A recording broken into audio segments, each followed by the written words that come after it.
ಅಂತ ಹೇಳ್ತೀವಿ. ಈ ಕತೆ ಲೈನು ಏಕೆ ಹೇಳ್ಕಾಗಲ್ಲ ಅಂತಂದ್ರೆ, ಈ ಜಗತ್ತಲ್ಲಿ ಪ್ರತಿಯೊಬ್ರು ಕೂಡ ಒಂದು ಅಧಿಕಾರ ಇರ್ಬೋದು, ಹಣ ಇರ್ಬೋದು, ಏನೇ ಇದ್ರು ಕೂಡ ಸಾಮ್ರಾಜ್ಯವನ್ನ ಕಟ್ಟಬೇಕಾದ್ರೆ ಉಳಿಸ್ಬೇಕಾದ್ರೆ ಬುದ್ಧಿ ಪ್ರಮುಖವಾಗಿರುತ್ತೆ. ಒಬ್ಬ ವ್ಯಕ್ತಿಗೆ ಒಳ್ಳೆ ಬುದ್ಧಿ ಇತ್ತು ಅಂದ್ರೆ ಒಬ್ಬ ಡಿಟೆಕ್ಟಿವ್ ತೀಕ್ಷ್ಣ ಆಗ್ತಾರೆ. ಅದೇ ಕೆಟ್ಟ ಬುದ್ಧಿ ಇತ್ತು ಅಂದ್ರೆ ಒಂದು ಕ್ಯಾರೆಕ್ಟರ್ ಹುಟ್ಟುತ್ತೆ. ಅವ್ರ ನಡುವೆ ಬುದ್ಧಿಯಲ್ಲೇ ಒಂದು ಪೈಪೋಟಿನ ತಕೊಂಡು ಹೋಗುವಂತ ಕತೆ. ಒಂದು ಮುಖ್ಯವಾಗಿ ಏನಪ್ಪ ಹೇಳ್ತಂತಂದ್ರೆ, ಇಡೀ ಕತೆ ಸಾರಾಂಶ ಹೇಳಕ್ಕಾಗಲ್ಲ. ಯಾಕೆಂದ್ರೆ ಫಸ್ಟ್ ಇಂದ ಲಾಸ್ಟ್ ಅವ್ರು ಕೂಡ ಕತೆನ ಜಡ್ಜ್ ಮಾಡೋದು ತುಂಬಾ ಕಷ್ಟ. ಕತೆನ ನಾನು 1 ವರ್ಷ ಕೂಡ ಕತೆನ ಮಾಡ್ತಾ ಹೋದೆ. ಬಟ್ ಸಿನಿಮಾ ಅಷ್ಟೇ ನಾವು ತುಂಬಾ ಡಿವೈಡ್ ಆಗಿ ಮಾಡ್ಬೇಕಾಗುತ್ತೆ. ಏನಕ್ಕೆ ಅಂತಂದ್ರೆ ಪ್ರತಿ ಪರ್ಸನ್ ಕೂಡ ಬೇರೆ ಬೇರೆ ತರನೇ ಮಾಡ್ಬೇಕಾಯ್ತು. ಪ್ರತಿ ವರ್ಗನ್ ಕೂಡ ಪ್ರತಿಯೊಂದು ಸೆಟ್ ಹಾಕ್ಬೇಕಾಗುತ್ತೆ. ಈಗ ಈ ಸಿನಿಮಾಗೆ ಸೆಟ್ ಆಗಿರೋರಪ್ಪ ಅಂದ್ರೆ ನವೀನ್ ಅಂತ, ರಕ್ಷಿತ್ ಶೆಟ್ಟಿ ಅವ್ರ ಜೊತೆ ಕೆಲಸ ಮಾಡಿದ್ರು, ಜೀಕನ್ ಮಾಡಿದ್ರು. ಒಂದು ಸೆಟ್ಟು ನಾವು ಅದನ್ನ ರಿಮೂವ್ ಮಾಡ್ಬೇಕಂದ್ರೆ ಮ್ಯಾಕ್ಸಿಮಮ್ 1 ತಿಂಗಳಾಗೋದು. ಹಾಗಾಗಿ ಇಡೀ ಚಿತ್ರನ ನಾವು 1 ವರ್ಷ ಟೈಮ್ ತಗೊಂಡ್ವು. ಬಟ್ ಚಿತ್ರೀಕರಣ ಮಾಡ್ಬೇಕಾದ್ರೆ ಕಡಿಮೆ ದಿನ ಮಾಡಿದ್ವು. ಬಟ್ ಸೆಟ್ಗೆ ತುಂಬಾ ಖರ್ಚಾಯ್ತು, ರಿಚ್ ಆಗಿ ಮಾಡಿದ್ದಾರೆ. ಮುಖ್ಯವಾಗಿ ಇಲ್ಲಿ ಯಾರನ್ನು ನೆನಪಿಸ್ಬೇಕು ಅಂತಂದ್ರೆ, ಇಡೀ ಸಿನಿಮಾ ಆರಂಭಕ್ಕೆ ನಮ್ಮ ಮುನಿ ಚರಣ ಹಾಗೆ ಮುನಿ ಪ್ರಸನ್ನ ಸರ್ ಅವರಿಂದನೇ ಸಿನಿಮಾ ಆಯ್ತು. ಆದ್ರೆ ಈ ಸಿನಿಮಾ ಆರಂಭ ಮಾಡಿದ್ದು ನಮ್ಮ ಪುರುಷೋತ್ತಮ್ ಅವರು. ಬಟ್ ವಿಧಿ ಏನಪ್ಪಾ ಅಂದ್ರೆ ಅವರಿಂದಲೇ ಇದು ರಿಲೀಸ್ ಮಾಡ್ಬೇಕಂತ ಬಂತು. ಇವರು 3 ಜನ ಸೇರಿ ಸಿನಿಮಾ ಮಾಡಿಲ್ಲ ಅಂದ್ರೆ ಇವತ್ತು ಸಿನಿಮಾ ಆಗ್ತಿರ್ಲಿಲ್ಲ. ಆದ್ರೆ ಒಂದು ನಾನು ಚಿರವಣಿ ಆಗಿರ್ತೀನಿ ಪ್ರಿಯಾಂಕಾ ಮೇಡಮ್. ಯಾಕಂದ್ರೆ ಅವತ್ತು ನಾನು ಯಾರು ಅಂತ ಗೊತ್ತಿಲ್ಲ, ನೀನ್ ಮಾಡ್ತೀಯ ಅಂತ ಯಾವ್ದೋ ಅಷ್ಟೇ ಡೈರೆಕ್ಟರ್ ಕರ್ಕೊಂಡ್ಬಂದು ಇವತ್ತು ಡೈರೆಕ್ಟರ್ ಮಾಡಿದ್ರು. ನಾನು ನನ್ನ ಬಗ್ಗೆ ಹೇಳ್ಕೋದ್ರೆ, ಯಾಕಂದ್ರೆ ಈ ಸ್ಟೋರಿ ನೋಡೋದು ನಿಮ್ಗೆ ಏನ್ ಅನ್ಸುತ್ತೆ ಗೊತ್ತಾಗುತ್ತೆ. ಹಾಗಾಗಿ ಪ್ರಿಯಾಂಕಾ ಮೇಡಮ್ ನಾನು ಚಿರವಣಿ ಆಗಿರ್ತೀನಿ. ಈ 3 ಜನ ನನ್ನ ಲೈಫಲ್ಲಿ ಯಾವಾಗಲೂ ಕೂಡ ನೆನ್ಪಿಟ್ಕೊತೀನಿ. ಒಂದು ಪುರುಷೋತ್ತಮ್ ಸಾರು, ಮುನಿಚರಣ್ ಸಾರು, ಹಾಗೆ ಪ್ರಸನ್ನ ಸಾರು. ಈ ಮಾತನ್ನ ಮುಗಿಸ್ತೀನಿ. ಲಾಸ್ಟ್ ಅಲ್ಲ ಸಮಯ ಸಿಕ್ಕರು ಮಾತಾಡ್ತೀನಿ. ಒಳ್ಳೆದಾಗಿ ಜಯದೇವ್ರ ಮಾತ. ಅತಿಥಿಗಳಿಗೆ ಧನ್ಯವಾದಗಳು. ಹಾಗೆ ವೇದಿಕೆಯಲ್ಲಿರುವ ಎಲ್ಲ ಕಲಾವಿದರಿಗೆ, ಪ್ರಿಯಾಂಕಾ ಮೇಡಮ್ಗೆ ಹಾಗೂ ಮಾಧ್ಯಮ ಮಿತ್ರರಿಗೆ ಎಲ್ರಿಗೂ ಧನ್ಯವಾದಗಳು. ನಾನು ಜಾಸ್ತಿ ಮಾತಾಡೋಕೆ ಹೋಗಲ್ಲ. ಸಿನಿಮಾ ಡಿಲೇ ಆಗಿದೆ ನಿಮ್ಗೆಲ್ರೂ ಗೊತ್ತಿದೆ. ಬಟ್ ಕೆಲವು ಕಾರಣದಿಂದ ಅಂದರೆ ನಮ್ಮ ಇನ್ನೊಬ್ಬರು ನಿರ್ಮಾಪಕರ ಆರೋಗ್ಯದಲ್ಲಿ ಸಮಸ್ಯೆ ಇರ್ಬೋದು, ಇಲ್ಲ ಡೈರೆಕ್ಟರ್ ಅವರ ತಂದೆ ಆರೋಗ್ಯದ ಸಮಸ್ಯೆಯಿಂದ ಸ್ವಲ್ಪ ಲೇಟಾಗಿ ಬಂದಿದ್ವಿ, ಕ್ಷಮೆ ಇರಲಿ. ಬಟ್ ಸಿನಿಮಾ ತುಂಬ ಚೆನ್ನಾಗಿದೆ. ನೀವು ಆಲ್ರೆಡಿ ಶೋ ರಿವ್ಯೂ ನೋಡಿದ್ವಿ, ಆಮೇಲೆ ಟ್ರೈಲರ್ ನೋಡಿದ್ದೀರಾ. ಬಟ್ ತುಂಬ ಚೆನ್ನಾಗಿದೆ. ಮೇಡಮ್ ಅವರು ತುಂಬ ಚೆನ್ನಾಗಿ ಆ್ಯಕ್ಟ್ ಮಾಡಿದ್ದಾರೆ. ಅವರ 50ನೇ ಸಿನಿಮಾ. ನೀವೆಲ್ಲರೂ ಸಪೋರ್ಟ್ ಮಾಡಬೇಕು. ಕನ್ನಡ ಸಿನಿಮಾವನ್ನು ಬೆಳೆಸಿ. Thank you. ಟೈಟ್ಲಲ್ಲೇ ಇದೆ ತೀಕ್ಷ್ಣ ಅಂತ. ಅಂದರೆ ತೀಕ್ಷ್ಣ ಬುದ್ಧಿಯ ಡಿಟೆಕ್ಟಿವ್.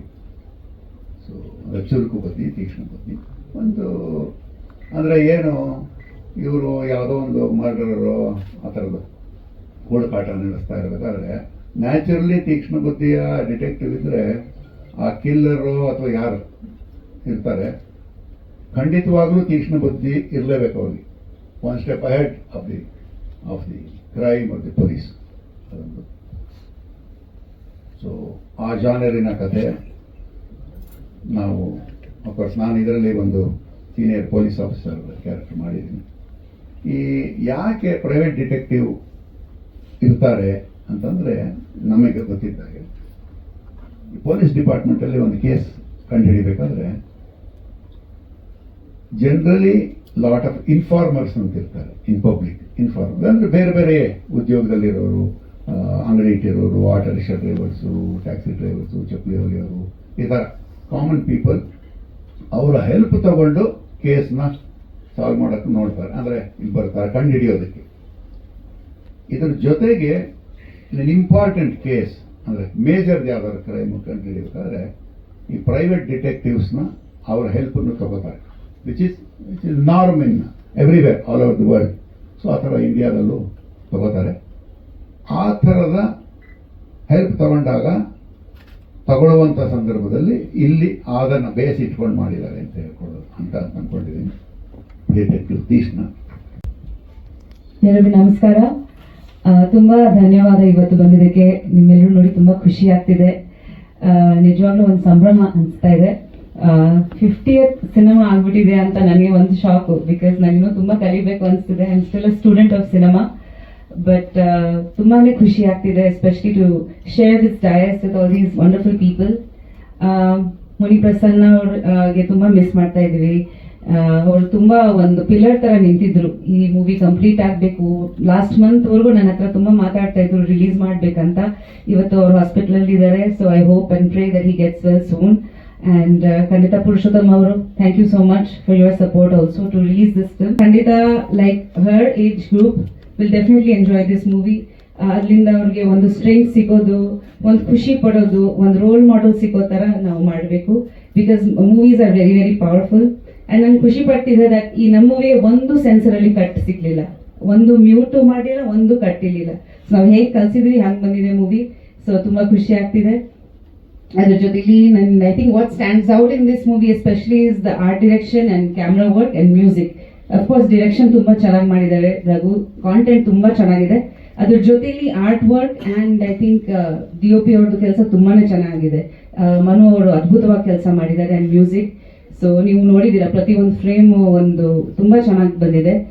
ಒಂದು ಹಾಲಿವುಡ್ ಮೂವಿ ಥರ ಫೀಲ್ ಕೊಟ್ಟಿದ್ದಾರೆ. Is work really hard.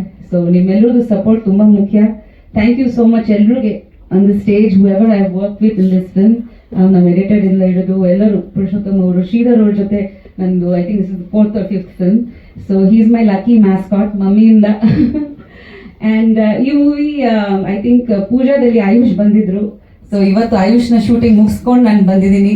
So this year ನಂದು 50th ನಂದು ಹೋಪ್ಫುಲಿ ಆಯುಷ್ದು ಫಿಲ್ಮ್ ಈ ವರ್ಷನೂ ಬರುತ್ತೆ. So that is also very big milestone for me. So ತುಂಬಾ ಖುಷಿ ಆಗ್ತಿದೆ ತಾಯಿಯಾಗಿ. And I think all I want to ask is that ನಿಮ್ಮ ಪ್ರೀತಿ ವಿಶ್ವಾಸ ನನಗೆ ತುಂಬ ಮುಖ್ಯ. ಇಷ್ಟು ವರ್ಷ ನೀವು ನನ್ನ ಸಪೋರ್ಟ್ ಮಾಡ್ಕೊಂಡ್ ಬಂದಿದ್ದೀರಾ, ನನ್ನ ಕರಿಯರ್ನ ಸಪೋರ್ಟ್ ಮಾಡ್ಕೊಂಡ್ ಬಂದಿದ್ದೀರಾ. Thank you so much. ಹಾಗೆ ಈ ಮೂವಿ ಕೂಡ ಸಪೋರ್ಟ್ ಮಾಡಿ. ಆ್ಯಂಡ್ ಐ ಹೋಪ್ ದಟ್ ನೀವೆಲ್ಲರೂ ಇದನ್ನ ಎಂಜಾಯ್ ಮಾಡ್ತೀರಾ. ನಿಮ್ಮ ಫ್ಯಾಮಿಲಿ ಸಮೇತ ಹೋಗಿ ಥಿಯೇಟರ್ಸ್ ಅಲ್ಲಿ ನೋಡ್ಕೊಂಡ್ ಬನ್ನಿ. And thank you so much. ಸಿನಿಮಾದ ಒಂದು ಬಗ್ಗೆ ಹೇಳೋದಿಲ್ಲ ಅನ್ಸುತ್ತೆ, ಸಿನಿಮಾ ಬಗ್ಗೆ ಹೇಳ. ಎಲ್ಲರಿಗೂ ನಮಸ್ಕಾರ. ನಾನು ನಿಮ್ಮ ರೋಬೋ ಗಣೇಶ್ ಮಾತಾಡ್ತೀನಿ. ಮತ್ತೆ ಇನ್ನೊಂದು ಪ್ರೆಸ್ ಮೀಟ್ ತುಂಬಾ ಖುಷಿಯಾಗಿದೆ ಬ್ಯಾಕ್ ಟು ಬ್ಯಾಕ್ ನಿಮ್ಮನ್ನ ಮೀಟ್ ಮಾಡೋದಕ್ಕೆ. ಸೊ ನಿಮ್ಮ ಸಪೋರ್ಟ್ ನಮ್ದು ತುಂಬಾ ಇಂಪಾರ್ಟೆಂಟ್. ಮೋಸ್ಟ್ ಸೀನಿಯರ್ ಪ್ರೆಸ್ ಅವರೆಲ್ಲ ಇದ್ದಾರೆ. ಸೊ ಹೊಸಬರು ತುಂಬಾ ಜನ ಇವಾಗ ನೋಡ್ತಾ ಇದ್ದೀನಿ. ಸೊ ಎಲ್ಲರೂ ನಮಗೆ ಆಶೀರ್ವಾದ ಮಾಡಿ ನಮ್ದು ಇನ್ನು ಮುಂದಕ್ಕೆ ಹೋಗಿ ನಿಮ್ಮ ಆಶೀರ್ವಾದ ಬೇಕು. ಸೊ ಎಲ್ಲರಿಗೂ ನಮಸ್ಕಾರ. ಯಾಕಂದ್ರೆ ಒಬ್ಬರೊಬ್ಬರ ಹೆಸರು ಹೇಳಿದ್ರೆ ನಾನೇ ತುಂಬಾ ಟೈಮ್ ತಗೊಳ್ತೀನಿ. ಸೊ ನಮ್ಮ ಡೈರೆಕ್ಟರ್ ಬಗ್ಗೆ ಹೇಳ್ಬೇಕಂದ್ರೆ ಅವರು ಫೋನಲ್ಲಿ ಯಾರೋ ನಾವು ಹಿಂಗಂದ್ರೆ ಸೀರಿಯಲ್ ತರ ಮಾತಾಡ್ತೀವಿ. ನಾನು ಯಾರಿಗಾರ ಫೋನ್ ಮಾಡಿದ್ರೆ ಹಲೋ ಹವರ್ ಯು, ಚೆನ್ನಾಗಿದ್ದೀರಾ, ಮನೆ ಎಲ್ಲ ಚೆನ್ನಾಗಿದ್ದಾರ, ಹಂಗ್ ಮಾಡ್ಬಿಟ್ಟು ಆಮೇಲೆ ನಾನು ಏನಕ್ಕೆ ಫೋನ್ ಮಾಡಿದ್ರು ಆ ಮಾತಾ ಇದ್ರಿ. ಅವ್ರು ಹಂಗೆಲ್ಲ ಫೋನ್ ಮಾಡಿ ರೋಗ ಎಲ್ಲಿದ್ದೀರಾ, ಹೌದು ಹೌದು ಹಿಂಗೆ ಹಂಗೆ ಟಕ್ಕನ್ ಕಟ್ ಮಾಡ್ತಾರೆ ಸರ್ ಅಂತ. ಮತ್ತೆ ನಾನು ಮಾತಾಡೋಲ್ಲ. ಅವ್ರು ಏನ್ ಬೇಕೋ ಅದು ಹೇಳ್ಬಿಟ್ಟು ಫೋನ್ ಕಟ್ ಮಾಡ್ಬಿಡ್ತಾರೆ. ಮತ್ತೆ ನಾನೇನೋ ಮಾತಾಡ್ಬೇಕಂದ್ರೆ ಮತ್ತೆ ಫೋನ್ ಮಾಡ್ಬೇಕು. ಸೊ ಅಲ್ಲಿಂದ ನಿಮ್ಗೆ ಗೊತ್ತಾಗುತ್ತೆ ಅವ್ರ ಮೈಂಡ್ ಏನ್ ಬೇಕೋ ಅದು ಮಾತ್ರ ಮಾಡ್ತಾರೆ. ಸೊ ಈ ಮೂವಿ ಸೀರಿಯಲ್ ತರ ಇರಲ್ಲ. ತುಂಬಾ ಶಾರ್ಟ್ ಕಟ್ ಅಲ್ಲಿ ಎಡಿಟರ್ ಹೇಳೋ ತರ ಫುಲ್ ಫಾಸ್ಟ್ ಇರುತ್ತೆ. ಒಂಚೂರು ನೀವು ಅಲ್ಲಿ ಇಲ್ಲಿದ್ರು ನಿಮಗೆ ಕಡೆ ಅರ್ಥ ಆಗಲ್ಲ. ಸೊ ಆ ತರ ಸ್ಪೀಡ್ ಕಟ್ ಅಲ್ಲಿ ಮಾಡಿದ್ದಾರೆ.